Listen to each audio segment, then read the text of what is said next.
Selamat pagi dan selamat hari Sabat untuk Jemaat Fisdak yang ada di rumah dan sahabat Fisdak dimanapun Anda berada pada saat ini.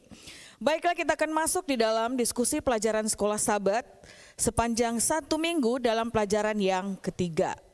Tentunya sahabat Fisdak dimanapun Anda berada sepanjang 1 minggu yang lalu, kita sudah mendengarkan pekabaran lewat pelajaran sekolah Sabat yang sudah dibawakan oleh elders dan juga pendeta kita, pendeta jemaat kita. Dan tentunya banyak dari kita semua sudah memahami akan pelajaran sekolah Sabat ini. Tapi tidak ada salahnya pada Sabat pagi ini kita coba lagi membahas kembali bagaimana pelajaran ini yang judulnya adalah ketika duniamu hancur. Kita lihat di sini dalam ayat hafalannya, jika kamu tidak percaya, sungguh kamu tidak teguh jaya. Yesaya 7 ayatnya yang ke-9. Nah, tentunya di dalam kehidupan kita, pernahkah kita merasa kehidupan kita yang kita merasakan mungkin dalam hal-hal yang begitu baik, begitu indah dan membuat kita merasa bahagia. Tapi ada saat di mana kita merasakan tiba-tiba dunia kita ini apa? Hancur. Mungkin kita berpikir bahwa hidup ini tidak adil bagi kita. Kenapa kita harus menerima satu hal yang mungkin ini yang seharusnya kita tidak terima? Dan itulah pembahasan kita sepanjang 1 minggu yang baru lalu. Dan kita lihat di sini, ketika duniamu hancur, kita akan bahagi dalam 3 topik besar yang kita sudah pelajari. Yang pertama adalah tantangan Raja Ahaz, dan kemudian adalah Tuhan menjaga raja, dan yang ketiga adalah lihatlah dengan tenang. Dan tentunya kita percaya bahwa Tuhan menuntun kita untuk lebih lagi mempelajari akan firman Tuhan. Dan kita akan mendapatkan begitu banyak hal di dalam kehidupan kita. Contohnya seperti pandemik seperti ini. Pada waktu yang lalu gereja terbuka dengan bebas. Tetapi ada orang yang tidak mau datang ke gereja. Dia mungkin berpikir dari rumah saja itu sudah cukup. Tetapi pada saat ini ketika gereja ditutup, kota-kota di lockdown, ada orang yang rindu sekali datang ke gereja. Tetapi tidak bisa oleh karena pandemik. Dan kita lihat di sini bagaimana iman kita ini diuji. Dan kita akan masuk di dalam pembahasan kita pada pagi hari ini, dan saya ditemani dengan 3 narasumber. Yang pertama saya akan sapa, yang pertama adalah Ibu Jini Nainggolan. Selamat pagi dan selamat hari Sabat. Selamat pagi, selamat Sabat untuk kita semua. Senang sekali kita dapat bertemu kembali dalam acara pembahasan sekolah Sabat kita pada Sabat ini. Yang kedua ada Ibu Olga Mandagi. Selamat pagi dan selamat hari Sabat. Selamat pagi dan selamat hari Sabat untuk kita semua. Dan yang ketiga adalah Ibu Lucy Lalaki Soputan. Selamat pagi dan selamat hari Sabat. Selamat pagi dan selamat hari Sabat kepada kita semua. Terima kasih Anda sudah melihat kita yang dari depan sini. Saya ada ditemani dengan 3 narasumber. Dan tentunya mereka akan membahas hal-hal yang berkaitan dengan pelajaran sekolah Sabat yang baru kita lewati sepanjang 1 minggu yang lalu. Saya ingin memberikan pertanyaan kepada salah satu narasumber. Yang pertama adalah, pertanyaannya adalah, berdasarkan Yesaya pasal yang ke-7, di hadapan kita sering timbul pilihan-pilihan hidup, yang mana sepertinya itu adalah jalan buntu. Apa yang harus kita lakukan supaya kita bisa mengambil pilihan yang tepat? Saya akan berikan kepada Ibu Olga Mandagi. Baik, saya ulangi pertanyaannya. Dalam Yesaya pasal 7 dikatakan bahwa seringkali timbul pilihan-pilihan hidup yang mana sepertinya kita mengalami atau mendapati jalan buntu. Tetapi apakah yang harus kita lakukan supaya kita bisa mengambil pilihan yang tepat? Saudara-saudara, apabila kita membaca dalam kitab Yesaya pasal 7, di sana menceritakan mengenai seorang raja Yehuda yang pada waktu itu adalah Raja Ahaz. Pada suatu ketika dia dimintakan oleh kerajaan Efraim dan kerajaan Syria dan memaksa Raja Ahaz ini untuk bergabung dengan mereka dan melawan Raja Asyur yang pada waktu itu adalah Raja Tiglat-Pileser III. Saudara-saudara, timbul permasalahan bagi Raja Ahaz ini. Raja Ahaz dihadapkan pada pilihan yang sulit. Apakah dia mau menerima permintaan dari kedua kerajaan itu atau tidak. Tetapi dia, singkat cerita, dia hanya memilih untuk bersahabat dengan Raja Tiglat-Pileser III. Bahkan dia mengirimkan hadiah-hadiah kepada Raja Asyur ini.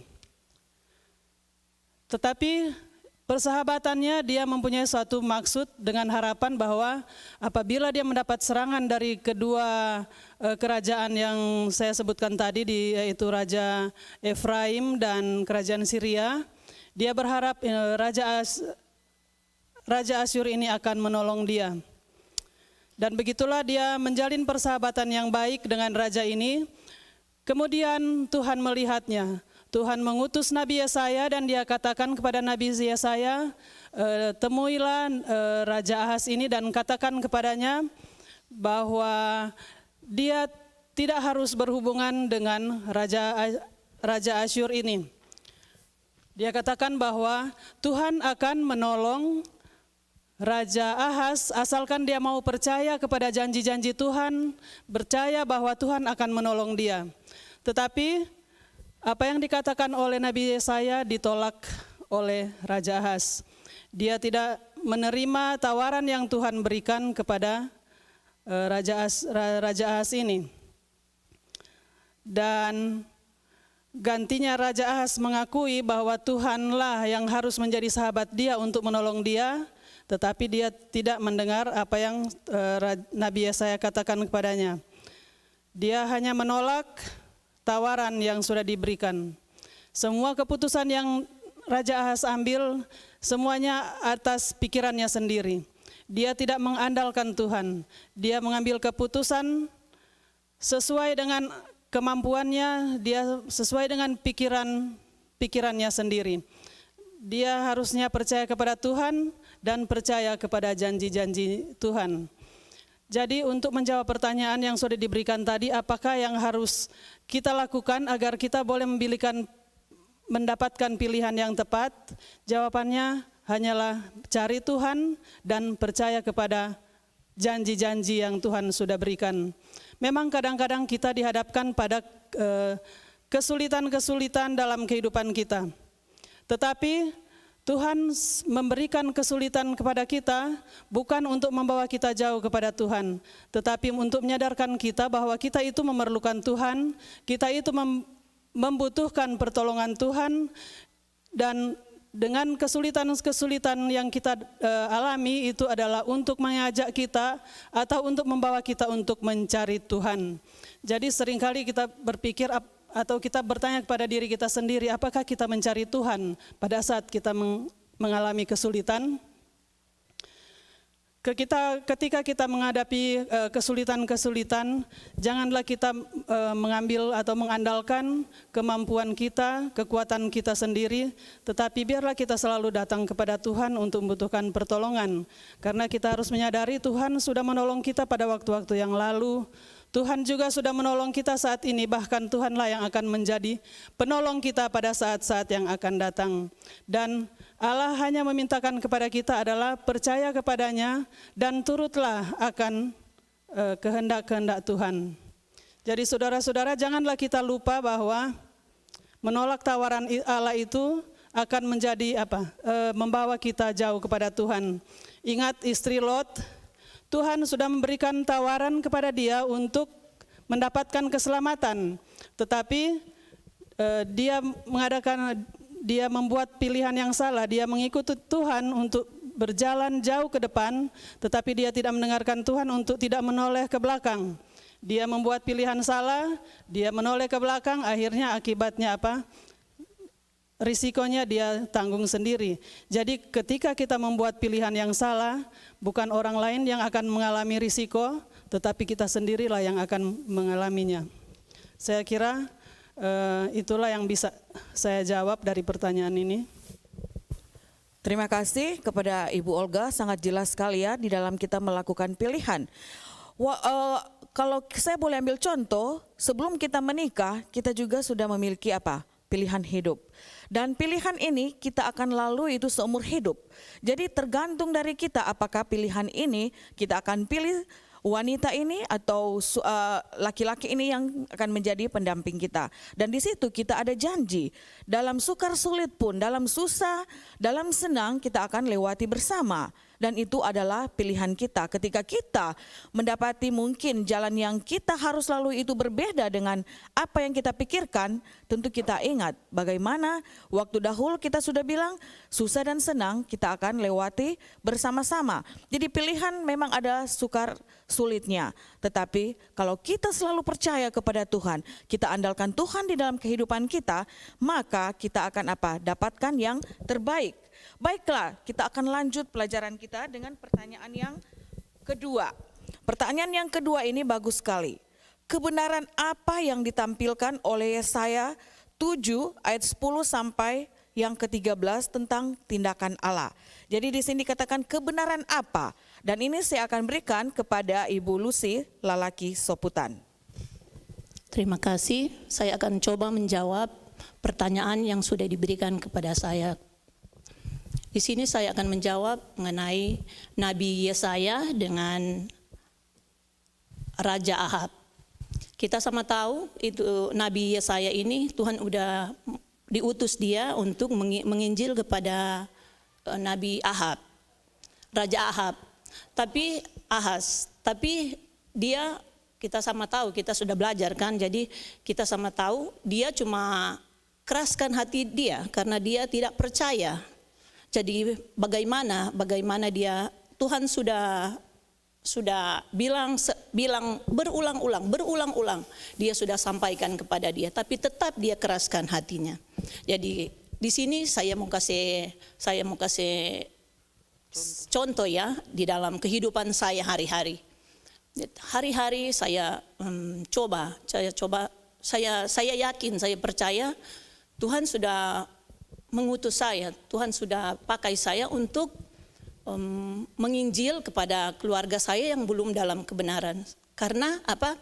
Di keluarga saya cuma saya yang Advent ya. Semua mereka semua tidak Advent. Jadi setiap hari saya selalu bergumul kepada Tuhan supaya Tuhan kasih Roh Suci kepada saya agar saya dapat berbicara, menjangkau saudara-saudara saya untuk berikanlah keberanian kepada saya. Saya selalu bilang kepada Tuhan, Tuhan kasih keberanian saya karena saya rindu sekali ya, keluarga saya untuk mengikut Tuhan. Jadi di sini saya selalu bilang pada orang mesti selidiki firman Tuhan supaya orang tahu, orang mau ikut yang betul. Tapi saya yakin dan saya percaya Tuhan Roh Suci selalu kerja kepada mereka dan bukan saya yang dapat menobatkan mereka, tapi Roh Suci yang dapat menggerakkan mereka agar mereka bisa bertobat menerima kebenaran. Sampai di situ saja. Terima kasih. Terima kasih ya Ibu Lucy. Kita lihat di sini dikatakan bahwa Alkitab mengatakan bahwa Raja Ahaz itu bukanlah raja yang baik dan dia tidak melakukan apa yang benar di mata Tuhan. Dan seringkali juga seperti contoh yang sudah diberikan oleh Ibu Lucy, kita sudah mengetahui tetapi kita sukar sulit untuk apa? Melangkah. Tapi puji Tuhan, keluarga daripada Ibu Lucy ini sudah mengambil langkah pada saat ini dan mereka sudah mengikuti akan hari Sabat. Walaupun mereka pada saat ini belum menerima Yesus sebagai juru selamat pribadi, tetapi mereka sudah meringankan langkah kaki mereka untuk menyucikan hari Sabat. Puji Tuhan, karena di situasi pandemik seperti ini, banyak hal yang kita bisa lakukan di dalam kita menjangkau orang-orang yang belum mengenal akan kebenaran. Walaupun kadangkala kita merasakan dalam kehidupan kita banyak hal yang membatasi langkah kita, tapi kita tidak perlu takut. Kita datang kepada Tuhan, kita bertanya kepada Tuhan, kita berdoa kepada Tuhan, dan disitulah kita boleh mendapatkan jalan yang terbaik. Dan baiklah, kita akan berpindah pada pertanyaan yang ketiga. Kita lihat jamnya sangat cepat ya. Dan pertanyaan yang ketiga berdasarkan Yesaya 7 ayat 14. Ada janji Allah kepada umatnya. Janji apakah yang Allah nyatakan kepada setiap umatnya yang setia? Saya berikan ini kepada Ibu Jini Sahen Solar. Selamat pagi, selamat sahabat untuk kita semua. Saya suka untuk mengulang akan pertanyaan ini. Berdasarkan Yesaya 7 ayat 14, ada janji Allah kepada umatnya. Janji apakah yang Allah nyatakan kepada setiap umatnya yang setia? Saya suka juga untuk membaca apa sebenarnya Yesaya 7 ayat 14 ini. Yang ada janji yang Allah berikan kepada kita umatnya yang setia di ayat tersebut. Yesaya 7 ayat 14. Sebab itu Tuhan sendirilah yang akan memberikan kepadamu suatu pertanda. Sesungguhnya seorang perempuan muda mengandung dan akan melahirkan seorang anak laki-laki dan ia akan menamakan dia Immanuel. Jadi dalam janji Allah kepada kita orang yang setia, setelah kita memilih langkah untuk mengikuti Yesus, kita menjadi setia, kita percaya kepada Tuhan, Allah menjanjikan kita Immanuel atau Allah selalu berserta kita. Itu diwujudkan oleh Tuhan. Tuhan terlebih dahulu menepati janjinya melalui Dia kirimkan anaknya yang tunggal untuk menebus dosa kita manusia sehingga kita dapat keselamatan yang Dia janjikan itu. Dan Dia juga mengirimkan Roh Kudus untuk membantu kita dalam melewati segala permasalahan dalam kehidupan kita. Jadi dimanapun kita berada, apapun masalah kita, sama seperti tadi Ibu Ceci Londa masih sudah mengatakan, janji Allah ini kepada kita sama seperti kita janji waktu kita mengadakan perkawinan, janji perkawinan. Kita kawin dengan pasangan kita, suami atau istri kita. Kita berjanji untuk melewati kehidupan ini dalam suka dan duka, sehat ataupun sakit, malang ataupun keberuntungan, kaya ataupun susah. Begitu juga dengan Tuhan. Dia adalah pengantin lelaki dan kita ini umatnya adalah pengantin wanita. Jadi waktu Dia kawin dengan kita, Dia akan selalu berserta kita.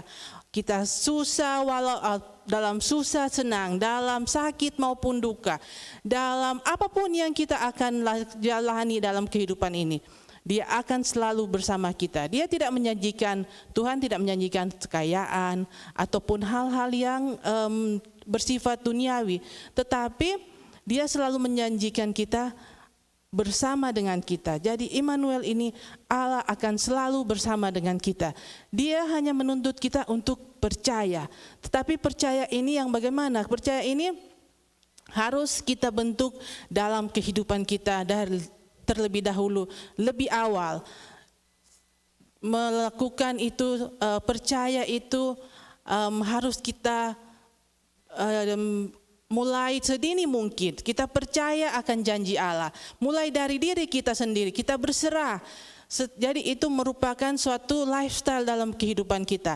Kita percaya akan janji Allah, berserah kepada janji Allah. Jadi walaupun kita melalui suatu pencobaan, suatu permasalahan dalam kehidupan kita, suatu kesakitan, ataupun hal-hal yang kayak sekarang orang adanya corona ini, ekonomi jadi bangkrut, ekonomi atau pekerjaan kita kehilangan, kita jadi susah. Tetapi karena kita sudah memiliki iman yang teguh kepada Tuhan, kita sudah memilih Tuhan bersama-sama dengan kita, maka Tuhan juga menepati janjinya untuk selalu bersama-sama dengan kita. Jadi kita tidak perlu terlalu khawatir di mana Tuhan, di mana Tuhan waktu kita sakit? Di mana Tuhan waktu saya ada begini? Di mana Tuhan waktu saya ada begini?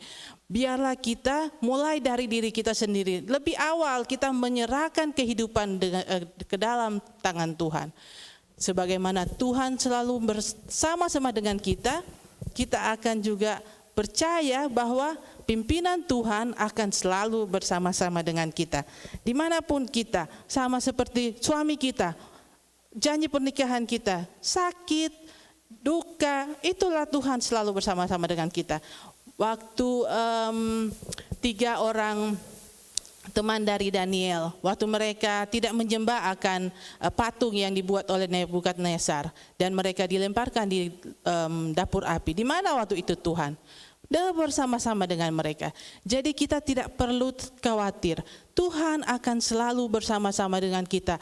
Asal kita percaya mengikuti akan apa yang menjadi kehendak akan Tuhan. Sebelum saya akan menutup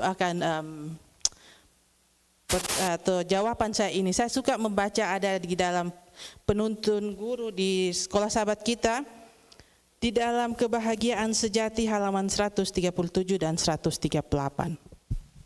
Saya suka akan membaca ini. Mungkin dikatakan, mungkin Anda mengalami kesulitan dalam usaha.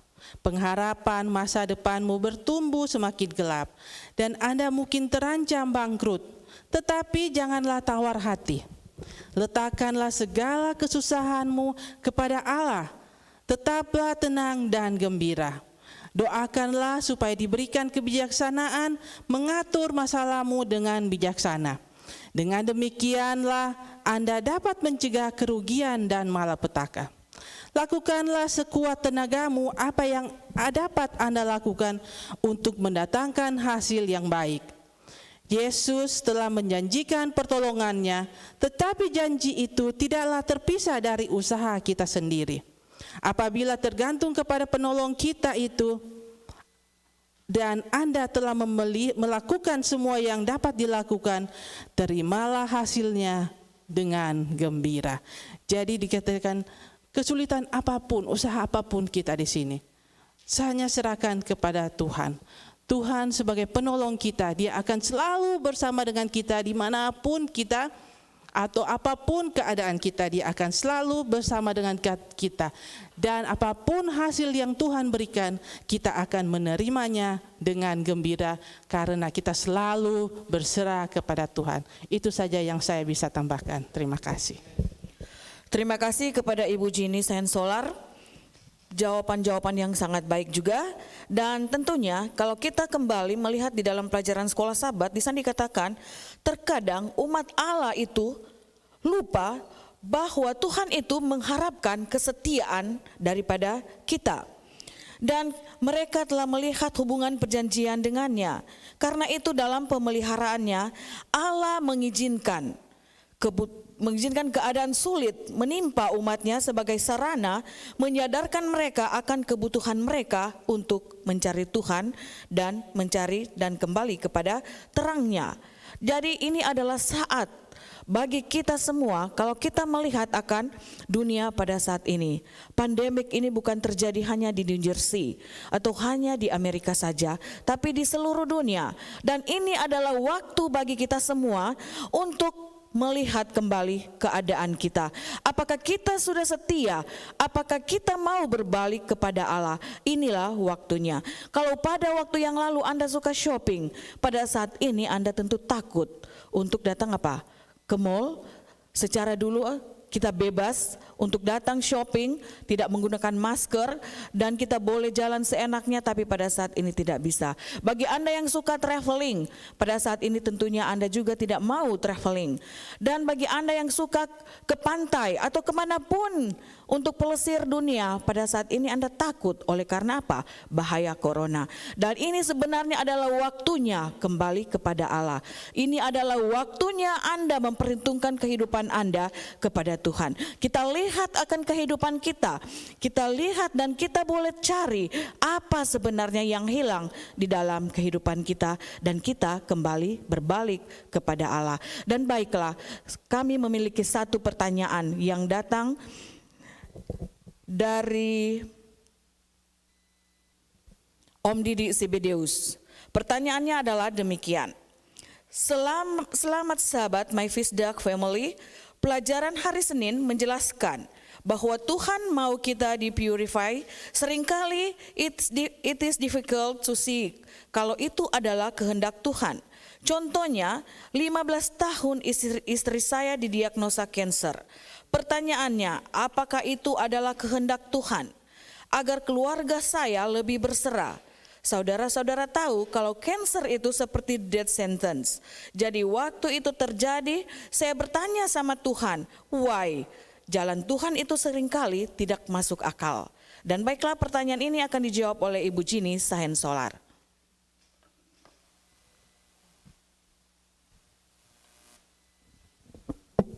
Oh, ada tambahan juga, ada jawaban juga yang akan diberikan oleh Ibu Olga.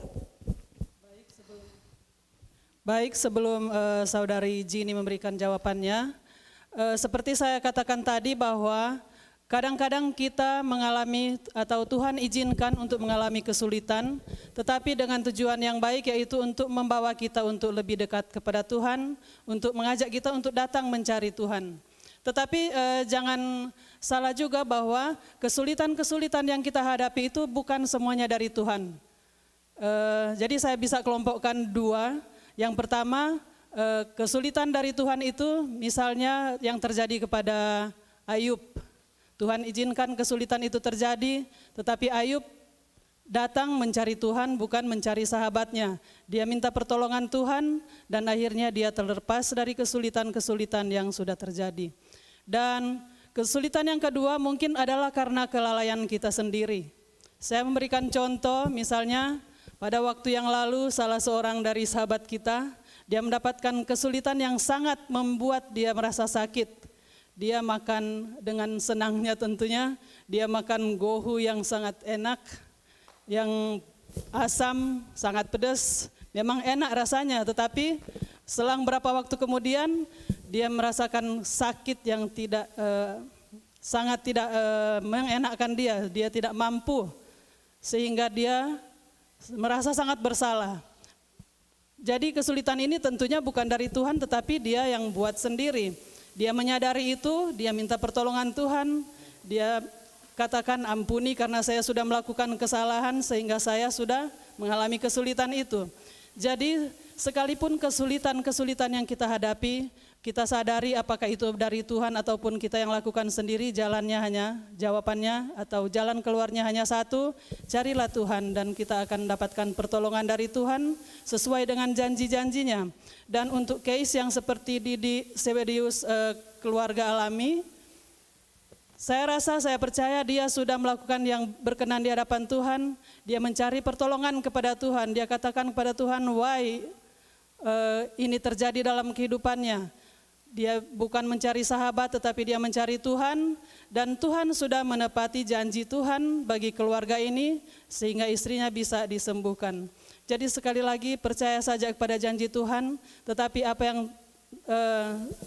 Tuhan juga inginkan kepada kita adalah kita harus percaya kepada janjinya dan melakukan kehendak-kehendak yang Tuhan inginkan kepada kita melalui kesetiaan kita, penurutan kita dalam kehidupan kita sehari-hari. Terima kasih. Sekedar untuk sedikit menambahkan akan jawaban dari Tante Olga. Pertanyaannya memang itulah yang selalu terjadi dalam kehidupan kita. Tetapi seperti yang saya sudah jelaskan tadi, di mana apapun yang kita akan lewati dalam kehidupan ini, Tuhan tidak pernah menjamin kita untuk tidak akan mengalami kesukaran dan penderitaan. Tetapi Tuhan selalu berjanji akan menyertai kita dalam keadaan apapun. Seperti yang dikatakan dalam Mazmur 23 ayat 4. Sekalipun aku berjalan dalam lembah kegelaman, aku tidak takut bahaya, sebab Engkau bersertaku, gadamu dan tongkatmu, itulah yang menghibur aku.